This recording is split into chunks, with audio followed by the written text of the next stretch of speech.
I've got it off because Julie's teaching her final Okay. down there. Does it all? Because I ain't got no pants on. That's why. No, I mean I got a haircut. Nothing to write home about. But anyway, Right. no. So I'm trying to keep the her lag time to a minimum while she's Right. getting Okay. final. That's okay. I've never watched one of my podcasts before. No, No. I sometimes have to watch my interviews that I do via Zoom because if I've got multiple people speaking and then I'm then going to make that into an article, I like forget who said what. Oh, okay. Well, I don't have to do that, right? I'm a dilettante. But yeah, Yeah. it's hard to sleep in now because for the most part I like that we don't do daylight savings time. Mm. But it does mean the sun comes up at 5 now. Oh shit. Okay, yeah, no. But otherwise it's kind of cool. Let's see. It Yeah, is. no, it is. And when I found out about that, I was like, would I like that? I mean, yeah, probably. But now as you described that, I don't think I'd like that part. Well, I mean, we also live like pretty close to the line. So if you lived, I guess, like in Okinawa, it wouldn't be such a big deal because it's more to the west. So Yeah, no, I get it. Yeah, it's kind of like if you uh go to, like New Brunswick, Canada, would have the same thing happen because it's so far close to the line. yeah. No, it makes sense. I'm just thinking like 5. It's just something about nature that tells you go back to sleep, man. Well, a lot of people in Japan do wake up that early. It's insane. Being a night Yeah, owl is extra weird in Japan. That's why I have my job, right? It gives me an excuse to go to bed relatively late every day. yeah. No, I pretty much set my own hours. I just have deadlines. That's it. Yeah. I guess we'll roll on into this then. I'm already recording. I flubbed Okay. a recording recently, so now I'm like, flipping about it. Oh yeah, and I don't know if you set on the sound notification when someone comes in, but that almost made me shit myself. I'm just sitting there. No, no. Well, I schedule them. I can have them on my calendar and stuff. So it's a lot different than this. I'll get, you get notifications, and then I do have the automatic recording on though. Yeah, I've got that on now. So, but I paused it because I started the meeting early, so I need to start it up again. Because Okay. no, I learned that, but yeah, I'm just sitting there reading a news article, and suddenly there's like this ear piercing, and I'm like, oh my god.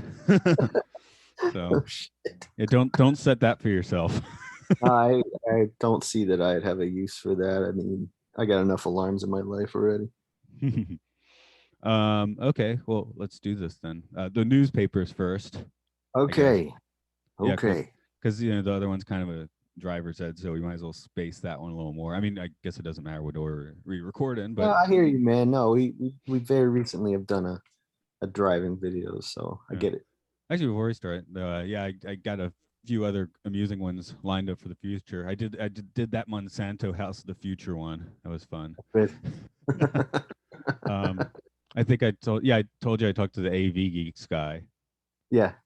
and actually I might get Chris Jones on to do Rainbow Bridge Chris Jones. because he's on my Facebook. I was like, hey, you want to fucking talk about Hendrix for 30 minutes? Well, some people are on Facebook, but not like very often. No, we've been like throwing our albums back at each other for a few years, so Oh, okay. he hasn't been completely off the radar. I mean, I haven't actually seen him. God, is that 30 years almost? That's disturbing, but yeah. And what was But that 92, 91? something I like want to that. say Yeah, that would be 30 years. It's horrible. Okay. shit. I guess I'll I guess I'll do the clap. Here, clap for me, so I'll see that on the sound file.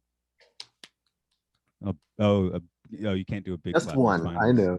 Yeah, okay. Okay. Welcome to Aural Hygiene. It's a podcast where we look at educational films, experimental and caught films, and interesting documentaries. This is Matt. With me today is Andrew Shearer, or his ghost, because I got no video today, but that's okay. What's happening, Captain? Yeah, I mean, if I could turn the video on, I got my. No, I got you my don't. No, you don't need shirt. to. I just thought it makes the talking slightly different, but that's fine. Okay. So yeah, I went to journalism school, and then I like didn't become a journalist. Where you didn't go to journalism school, and now you're a journalist. Ain't that weird, Clark? Yeah. So for me, one of the things that there were two things that like didn't do it for me. One was having to go bug people a lot. Although I do it now for these podcasts, but I do it Ah, digitally, so it's different, right? this is a form of journalism, sir. Yeah, I guess so. Um, so there's that, and oh, I really wanted to do photojournalism, which I was at school around 97, 98 doing this, which would have been a terrible idea at the time. Who's a photojournalist now? Well, I Everyone with mean, an iPhone. yeah, I mean, everybody is also the media now. Yeah. So by that same term. Right. And the school themselves actually they were like, no, we think you're a good writer. We kind of want you to write. And then I was like, I don't want to do any of this, and went to the education school. Those who Yeah. can't teach, right? But the lead in being today's film is I think it's 1970 or 71. The years get a little bit wonky in my brain these days, but it's How to Read the Newspapers. So Yeah. can you give us that like TV guide description on what we saw? Yeah, this is an old fart who is teaching you how to read the newspaper, not as in like teaching you how to read, but he's going through the contents of the paper. But the main focus of this seems to be on how to determine like opinion from fact, and even then, like pay really close attention to who is writing it. It gets really kind of suspicious to the point where you're going like, what happened to this guy? Yeah, but I mean, now because like CNN's headlines these days, that's the modern newspaper, and they put it like in the headline. This is an opinion. This is a analysis, right? That's I guess the other Uh-huh. word that makes it sound classier. And you're like, well, that means Yeah. it's not actually news. Yeah, no, it's commentary, Yeah. which a lot of times people who write can't tell the difference and people who read can't tell the difference. So this film, in some ways, it is an anachronism, I guess. Well, newspapers, right? Um, Yeah, yeah. but yeah, I was just like, wow, that's a pretty like legit issue right now that I'm was surprised to hear come up in like a 1970s film. Yeah, and 10 years ago we'd be like, well, this is not even like pertinent anymore. But that things have certainly changed Yeah. the last few years, and a And I'm not even going to throw any political shade on anyone for that. It's like all corners doing that, It's just that's what the news does now in great part. well, it's just there's this competition for readership. It used Exactly. to be that there was only one source for there were, okay, I should say there were less sources and less credible sources at that for your news, because you basically had gossip, television, and newspaper. That was it. So the truth was kind of more, I don't know, not necessarily absolute, but you had people who were like just trusted to tell the truth, Yeah. and that was it. And now it's just like, how do I find the truth? Who's telling the truth? But for this documentary, well, I guess it would be considered an educational film. Uh, it was really just a trip for me to see like what used to be in the newspapers. I guess the large machinery. Oh, or do you just mean like the way before you were doing the newspapers? Yeah, I mean, when I came into to the newspaper industry, it was still, the internet hadn't taken off yet, let's just say, and so it was still booming. The printing presses were running. It was all of that kind of stuff, and so it really was like you see in the movies. Like when I got there, I was like, "Holy crap, I'm Peter Parker."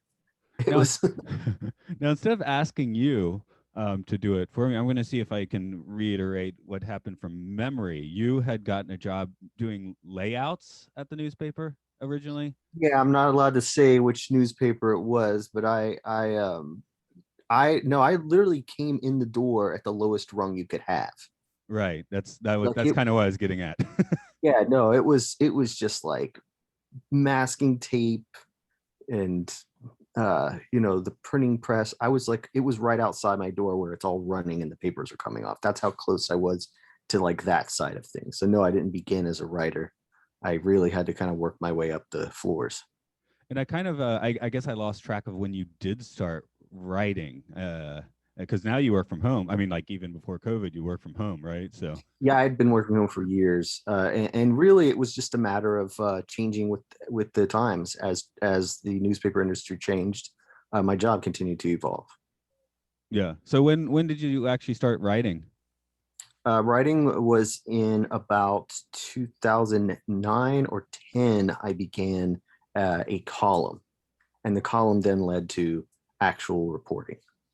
Right. Okay. That's yeah, because that's about when I left the country. Because I was like, it's a little hazy where that line was, so that's probably It was why. around exactly at that time, yeah, because I began just writing I still did all my old stuff, but they found a blog of mine, and they're like, "Whoa, you can actually like this is good. You want to do it for the paper?" I'm like, yeah, I actually came in here wanting to be a writer, but I didn't go to school, and you know, those kind of jobs are just very limited. And as time went on, there were even less people doing them, so I didn't think I had a chance. Right, right. But I guess I want to riff on the film a little bit.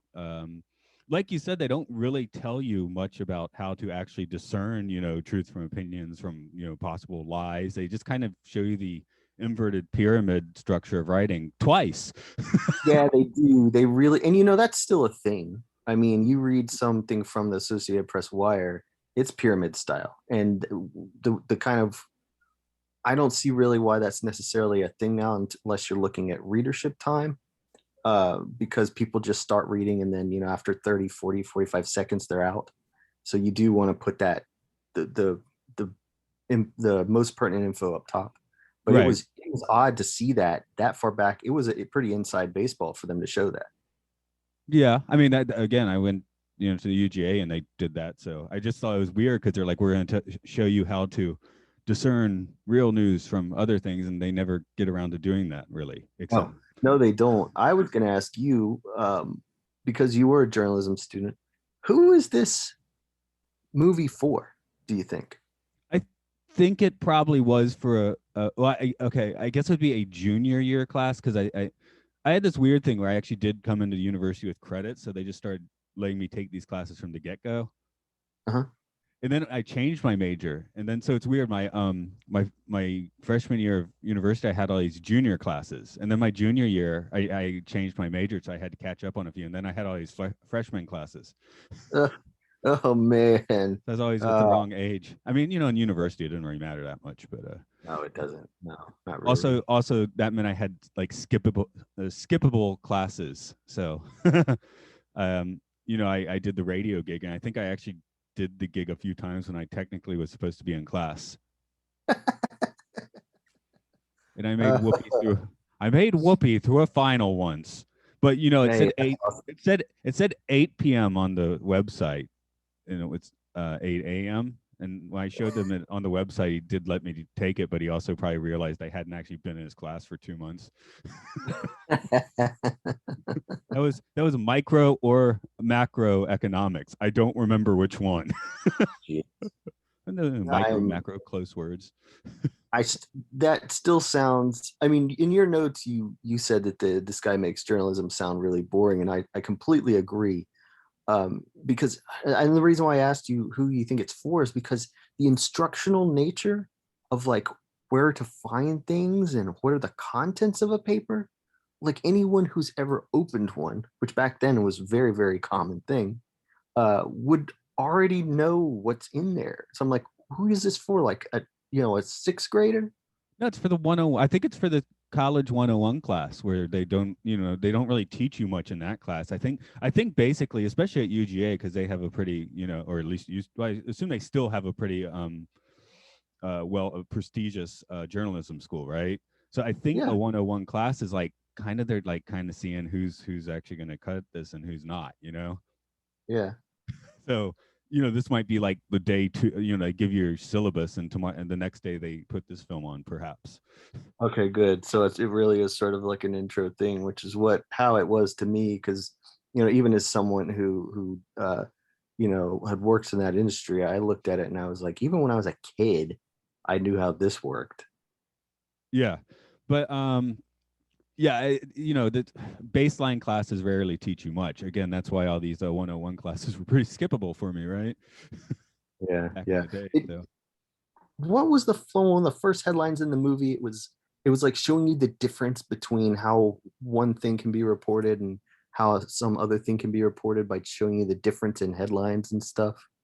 yeah, sorry I didn't get that. My first note is why can't Tori read the newspapers? I get that reference. Yeah, and that is why the letter, of course. But yeah, I'm that. I guess that's not what caught my attention because I didn't make notes about that. I just thought it was funny and give an example of how someone now might get more out of this than just than maybe even back then. Yeah, because now a lot of people just sit down and like vomit all over their keyboard, and even if they're a Well, good writer, but now you just have this weird thing going on. So yeah, well, it's it headlines are still a thing. I mean, that's the internet. I mean, it seems like if you keep writing, though, you're gonna, even if you don't get taught, you're gonna work out your own method. Like I used to do that blog for psychedelic music, right? And that always Yeah. had, it was always 3 paragraphs, or almost always 3 paragraphs. Intro, specific song talk, conclusion, finished. Yeah, yeah. No, I think one of the things that they didn't mention, which I always feel is extremely important, is you also need to be a reader of the news. Like, in order to write it, I think, and to really understand it, you got to be like a reader of it. I guess in 1970 they just assumed everyone was a reader of newspapers, which Yeah, you couldn't assume that now, but hell no. But everybody's familiar with, reading the news online, and but it does give. I felt like it did give some insight as far as consider the source is always the quote. Consider the source, right. and I feel like they did well there. But man, it's a slog. This movie, though. I Oh, mean, my note for that was, sources are for pussies these days. who needs them? Yeah. But sorry, I was Yeah. interrupting you. No, no, that was my entire thought. That was my Yeah. entire Um, just not very exciting visually, but uh you with educational stuff, it seems like some people really did want to make a movie, but this I think it would put people to sleep in their class. yeah, especially if they have comfy chairs. That would happen. See, I never fell asleep in class in high school or anything, but yeah, university. I'd want to watch the film that day, right? And then they'd have these comfortable chairs, and I just like pass out. Yeah, the further you sit away, I think the more you sleep in any class. Yeah, that could be the case. But I guess Even I'll the riff out colder a few notes, and you can respond how you want to. Because they were talking about there's an interest for everyone in the newspaper, right? Which that's they, right. but what if I'm into hardcore S&M? Is that in the newspaper? I On guess that it note, depends on yeah, which newspaper you're getting, I suppose. no, nowadays you're gonna need to go to that. That's why the web is better because you're like, all right, what am I into? Probably not gonna be covered in the average newspaper. I mean, the bigger, obviously, the more it's gonna be covered. But literally, they show a guy bowling, and then they show an article about bowling. Come on, there's not an article every day about bowling. Gee, I mean, that's just not the way it works. Well, yeah, see, they repackage articles these days. They're just like, get that one out from 3 years ago and make it look new. Bleh. Yeah, there's a website I really like that has a bad habit of recycling stuff just on a few week. I mean, the Uh, rotation is so short. oh, and if you want fake news, go to the fake news section. That'd be cool, a fake news section in a newspaper. Like, it's just, Yeah, no, it would. 8 pages of complete bullshit. Yeah. Now So, we just put the word advertising above all of it. yeah. Paid And advertisement. hope people don't notice. Yeah, let people know because God, there used to be this full page thing about something with the toe, like the bones or gout or just bone spurs or something, and it had this weird drawing of a foot, not a picture, but a drawing, and the big toe was kind of like a look inside kind of cutout, and inside it looked like a piece of spaghetti was there. I have no clue what that meant or what that was for, but what a bizarre image. Sounds like one of Yoko Ono's art installations. You know, I didn't read the fine print. Perhaps that did mention that that's what it was. um, oh, one thing I noticed here, just the writers were, you've heard of, I put in my notes, NLP.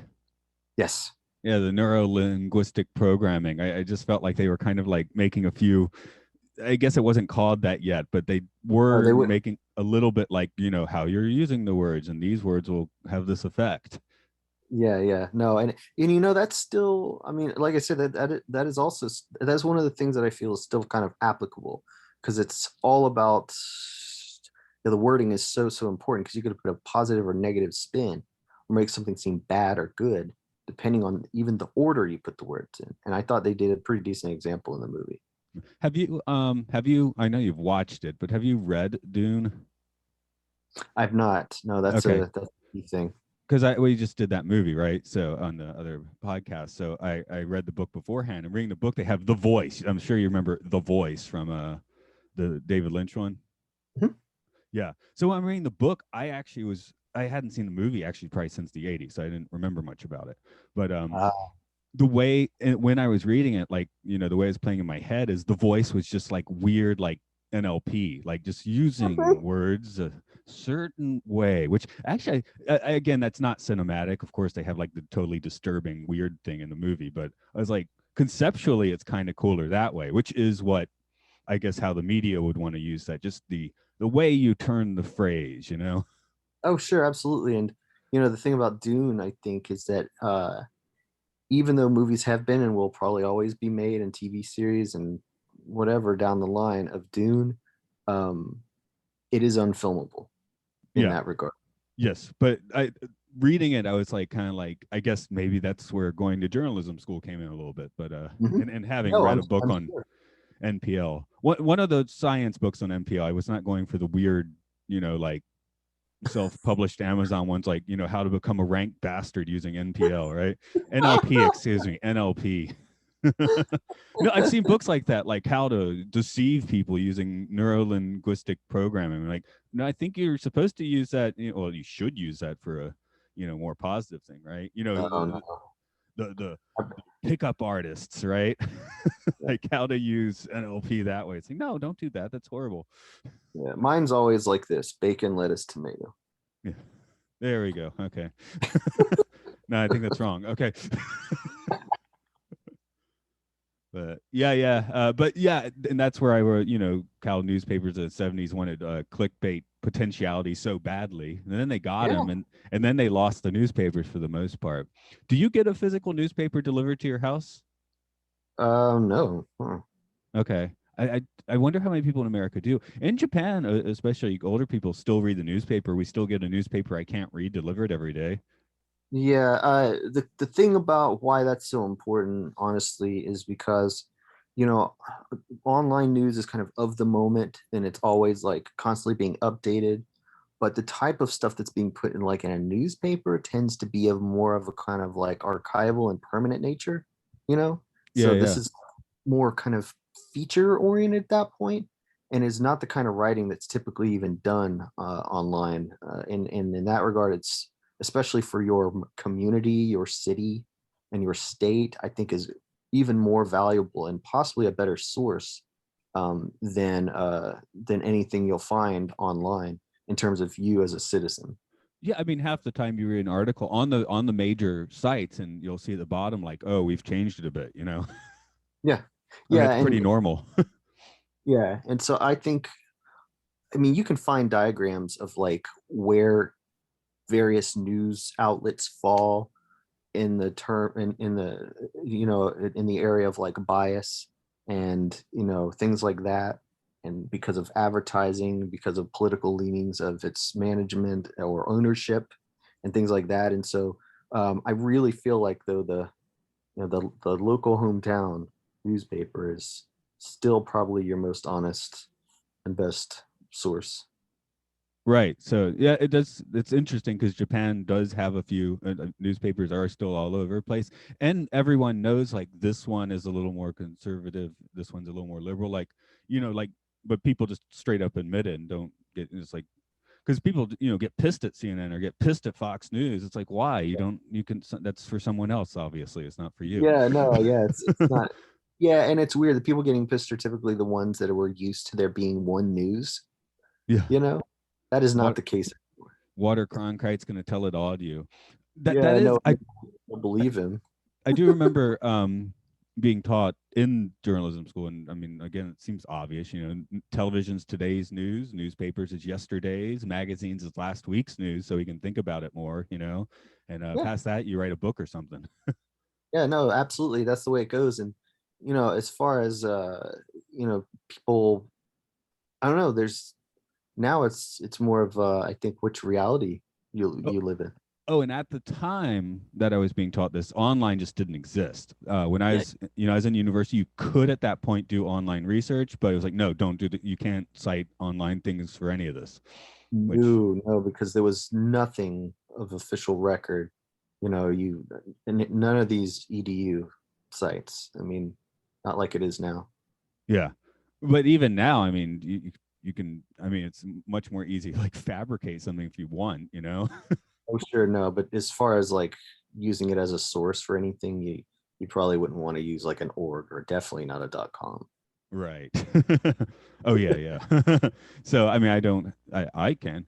I finally did get pissed off at Google's algorithms and start using different search engines, but I mean, it does. For every convenience, there's a well, it depends you on know. what I'm looking for. If am looking for something very, like mainstream populist, then I do switch over to Google because I'll get good results for that. But if I'm like searching for, I have found searching for like movie posters and stuff, other browsers are way better. Yeah, Because yeah, Google will just like weed out a lot of that stuff because it has a problem with this or that or the other. weird. Yeah, no, the best source I ever found for that was actually some Italian site that archived movie posters from decades and decades. I don't know if it's still around yet today, but it was great. I mean, it had high res, huge scans of just thousands. And for podcast posters, I always want a more like like a wide poster, right? Yeah, So you get a different browser, you can set wide now, which Google won't let you do. yeah, yeah. No, it's man, it's a weird to navigate. And one thing when watching How to Read the Newspaper, it kept continually striking me as how much simpler the world would seem when seen through the lens of the old newspaper. Yes. The But it, flip side of the coin, of course, being now everyone is privy to any information. All the formerly like secret knowledge and stuff is you can find that stuff. no, it's true, but also back then, it wasn't the good old days because there were many things and places and spaces that they just didn't care to go. Right. But yeah, I mean, even and sorry, I wasn't trying to come across as just like conspiracy crap by saying that, but other things like in 1970, let's say if you wanted to learn to meditate, you're going to have trouble doing that. Whereas now you Oh, can yeah. find 8,000 different methods in about 30 minutes and see which works out. Yeah, no, totally true. There is definitely more out there, and it's much more niche. And I mean, whatever you're looking for, you're gonna find it. I get a sudden urge to like learn everything I can about like the Edmondson South Park South Pole base. I can Mhm. we get stuck in these rabbit holes now, which you couldn't do in 1970, even if you went to library. So there obviously is like a plus side to that coin. Oh yeah, no, totally. And I'm not anti-progress. And it's always my favorite thing about these old educational movies is just seeing what people thought was important and then seeing what aspects of it they felt were worth preserving. And yeah, like you said, watching this is only what 12 minutes or something, but even at that, it's a little bit of a slog. But if you do watch it through sort of like a sociological anthropologist frame of mind, it's got some points of interest. No, trust me, there wasn't anything in there that was like educational for me other than how old it was. Oh, yeah. Sorry, I just found the one quote I put: "The corporations will help editors decide how much coverage will be given to a certain topic." But again, that's where the internet is. You can always, so I guess you just need to be discerning that your new friends aren't Nazis or something, right? I think that's a solid policy. You came in looking for information about the state park, and suddenly you're, hey, I'm a Nazi now. How'd that happen? That happened. Like, I mean, I'm sorry, man. laughing, but it's probably happened before. I'm sure it is. You get there and they're like, here's your torch. Oh yeah, you're here for the rally. What? But yeah, I haven't. Again, I went to journalism school, so I'm at least that discerning, I think. Yeah. No, I mean that honestly, that's I mean there's things that maybe people that do news now really could have used a refresher that's 30 years old or whatever, you know. Um, I guess we'll wrap up on this one, but I don't know. Actually, do you want to send people to where you write articles for this particular one? That seems like a pertinent one. Uh I mean, Or do your normal thing. That's fine too. Just I was gonna say that not especially, but Gonzoriffic actually began as a blog. It's an important thing to note, and it's used to it's the banner under which my friends and I here make movies. Gonzoriffic.com is where you can watch them. There's also a blog there that goes back to 2003. That is all. It's more like a production journal. But Gonzoriffic began as a zine. If any of you kids know what a zine is, and it was movie reviews of obscure cult weird films. And at first, before making movies, from 97 to 2003, I wrote, on the internet, I wrote cult movie reviews. So good luck finding that. Yeah, I was sitting here thinking I did read a fair amount of those back in the day. I'm like, are those still there? Yeah, I don't know. It was a thing where nobody was writing about these movies. I'd go to look them up in the early days of the internet, and it was like no information. So I just started writing about it, and then I think I don't know. It was a free site. I didn't spend any money. So the Wayback Machine is probably where you need to go. Look up Gonzoriffic and the Wayback Machine. Okay, that sounds like a good plug for today. And I did a little writing, so I guess I'll talk about that today. I still occasionally put a post there, but I'm too lazy to review anything, which is so I have to look up the site. Oh, psychedelicobscurities.blogspot.com is where I did my most journalistic writing, just being reviews in that case. But yeah, you can. Yeah, I loved that one. That was a Yeah. cool one. I still have that bookmarked. Yeah. The last post. Well, see, I'm putting interesting podcasts in my own music there for the most part. So if folks do go there, actually listen to the music first. But if you roll back about 30 posts, you'll start getting to the psychedelic album reviews. One thing is I tend to listen to more zone out music, and there's nothing to review there. So it's like it was like sitting in a cloud for like an hour, man. That'll be like the review for like half the albums. Yeah. I saw a documentary I think you might like. It's called The Pedal Movie. I saw your post for that actually. So yeah, maybe that's one to get to. It was so cool. I loved it. I barely use pedals though. I mean, it's just knowing the history of it and who made them and how they built it. It's fascinating. I've only recently started, and if you know, we're talking about guitars, but I've only recently started using like the garage band pedals, but for like 5 years or 6 years before that, it was just like even no distortion pedal, I just overdrive the amp. Huh. Yeah, no, I use because I've been guitarist and bassist for so many of my projects since the proper one stopped 4 pieces, 3 pieces. I use an octave pedal. Well, that's cool. Yeah. No, I do have. I got a big muff under this pile of crap here somewhere, and I do still occasionally crank out an analog delay, so that's fun. But yeah. So you came here for newspapers, and now we're gear talking you. So I guess we're gonna leave you with the newspapers for now. Newspapers, they have every topic you want, including S&M and guitar effects pedals. That's right. They're black and white and red.